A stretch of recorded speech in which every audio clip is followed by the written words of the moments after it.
চ্যালেঞ্জটা বর্তমান বোর্ড সভাপতির কাছে অক্টোবর থেকেই কিন্তু ক্রিকেটিং সিজনটা শুরু, থার্ড ডিভিশন ক্রিকেট লিগ দিয়ে followed by second division, first division, Dhaka premier division cricket league. কিন্তু আমরা গেল 12-15 বছর যে বিষয়টা দেখেছি যে একটা নির্দিষ্ট কোরামের কাছে ক্রিকেট পুঞ্জীভূত অবস্থায় আমরা একটু দেখতে চাই যে কতগুলো ক্লাব কিংবা সেই ক্লাবগুলোর কী অবস্থা, যদি একটু দেখি যে সবচাইতে আশঙ্কা আছেন কোন ক্লাবের ক্রিকেটাররা যারা অলরেডি এই ক্লাবগুলোর সঙ্গে গত সিজনেই বনিবনা বা চুক্তি করে ফেলেছেন।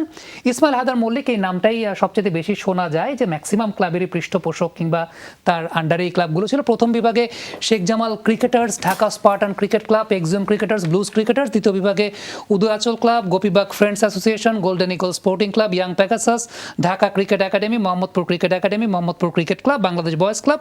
তৃতীয় বিভাগে Purbachal sporting club, Pacific cricket club, Vikings cricket academy.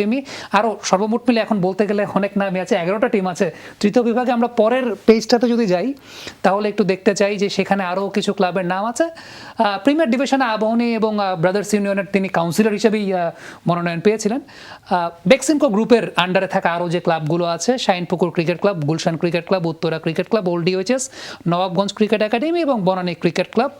Gazi গ্রুপের আন্ডারেও বেশ কিছু ক্লাব ছিল, Gazi group cricketers, Rupganj cricket club, Gazi tyres academy, Lalmatia club, Kakoli boys club এবং ঢাকা মেরিনার ইয়াংস ক্লাব। মাজার ওই জায়গা থেকে একটু শুরু করতে চাই যে রাজনৈতিক পালাবদলের কারণে এই ক্লাবগুলোর পৃষ্ঠপোষকতা কারা করবেন, এই ক্লাবগুলো আদৌ স্ব লিগে অংশগ্রহণ করবে কিনা, ক্রিকেটারদের মধ্যে একটা আশঙ্কা তৈরি হয়েছে, যেটা on the record of the record আমাদের সঙ্গে আপনার আমার সঙ্গে ক্রিকেটাররা আলোচনা করে। এই জায়গাটা ডেফিনেটলি বোর্ড প্রেসিডেন্টের জন্য একটা বড় চ্যালেঞ্জ হবে দায়িত্ব গ্রহণ করার পর। ডেফিনেটলি সংস্কারটা ওইখানেও করা জরুরি। আমাদের ক্লাব কালচারও নাই, আমরা এতগুলো ক্লাবে একজন ওন করে বা হোয়াট এভার ক্লাব, ক্রিকেট কিন্তু একটা স্ট্রাকচারের খুব বড় একটা স্তম্ভ বাংলাদেশ ক্রিকেট বোর্ডের। সো ওই জায়গা থেকে যখন ইলেকশন করতে যাবে, ক্লাব ক্রিকেটের সংস্কার না করে ইলেকশন করতে পারবে না। আমরা যখন এখন দেশের পরিস্থিতি দেখছি, পলিটিক্যাল পরিস্থিতিও, যারা এসেছে তারা কিন্তু প্রথমে সংস্কার করছে, তারপর গিয়ে ইলেকশনের কথা হচ্ছে। কিন্তু বিসিবিতেও সেম, এখন ইন্টারিম যারা আসবে তাদের প্রথম কাজ হবে যে সংস্কার করা।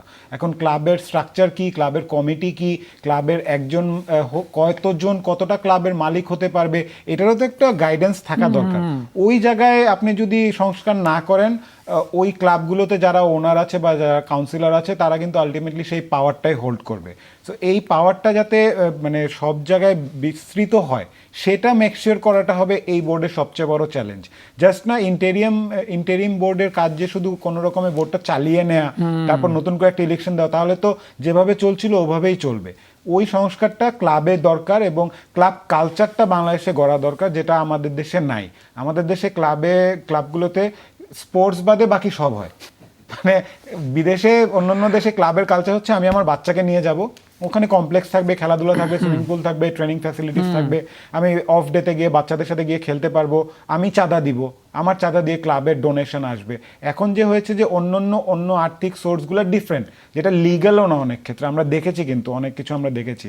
বাট এই টোটাল যে পরিবেশটা, এটাকে চেঞ্জ করা জরুরি। আমরা হয়তো কোনো রকমে এইবার একটা ইলেকশন ডিফারেন্টভাবে করে নিয়ে চলে গেলাম, আবার যে লাও সেই কদুই কিন্তু হয়ে যাবে। আমরা যদি গোড়া থেকে সেই প্রবলেমটা সলভ করতে চাই, আমার মনে হয় যে ক্লাবের কালচারটা চেঞ্জ করতে হবে, পাড়াভিত্তিক ক্লাবগুলোকে আরেকটু প্রমোট করতে হবে। থার্ড ডিভিশন কোয়ালিফাইংটা বন্ধ আছে, সেটা নিয়ে একটা অনেক বড় প্রসঙ্গের জায়গা। সানোয়ার ভাই, এই সংস্কারটা করা কি সম্ভব 38টা ক্লাব? দেখেন, বাংলাদেশের ক্রিকেটটা কিন্তু এই পর্যায়ে আসার ক্ষেত্রে ক্লাব ক্রিকেটের অবদান অনেক বড়, এবং বাংলাদেশের আমাদের পাইপলাইনের ক্রিকেট যে নষ্ট হওয়ার ক্ষেত্রে এই ক্লাব ক্রিকেটের, আপনি যেটা বলেন কোয়ালিফাইং যেটা হয় 5 লাখ টাকা ইনভেস্টে দুইটা টিম খেলে, এই প্রসেসটা, মানে ক্লাব ক্রিকেট, এই প্রসেসটা আমাদের পাইপলাইনে যে প্লেয়ার তৈরি করার যে প্রসেসটা, ক্লাবগুলির যে কম্পিটিশন ক্রিকেটটা, আম্পায়ার ডমিনেটিং, এগুলো নষ্ট করেছে আমরা এই জায়গাটা। সবচেয়ে বড় চ্যালেঞ্জ যেটা হবে, আপনি দেখেন ফুটবলে অলরেডি কিন্তু দলবদল দেখেছেন, শেখ জামাল, শেখ রাসেল ক্লাব টিম করেনি। প্লেয়ারদের জন্য একটা বিশাল প্রবলেম তৈরি হয়েছে, যারা কন্ট্রাক্ট করেছিল তারা করতে পারে। সেম ওয়েতে এতগুলি ক্লাব যদি টিম না করে, পৃষ্ঠপোষকতা না করে, কি ধরনের বড় প্লেয়ারদের জন্য একটা বড় সেটব্যাক তৈরি হবে। এই প্লেয়ারগুলি যারা কন্ট্রাক্ট করেছে, কাউ কন্ট্রাক্ট হবে, এই প্লেয়ারগুলি কি হবে? এই প্লেয়ারদের এতগুলি পৃষ্ঠপোষক বা এতগুলি টিম চালানোর মতো অর্গানাইজার পাওয়াও কিন্তু ভেরি ডিফিকাল্ট।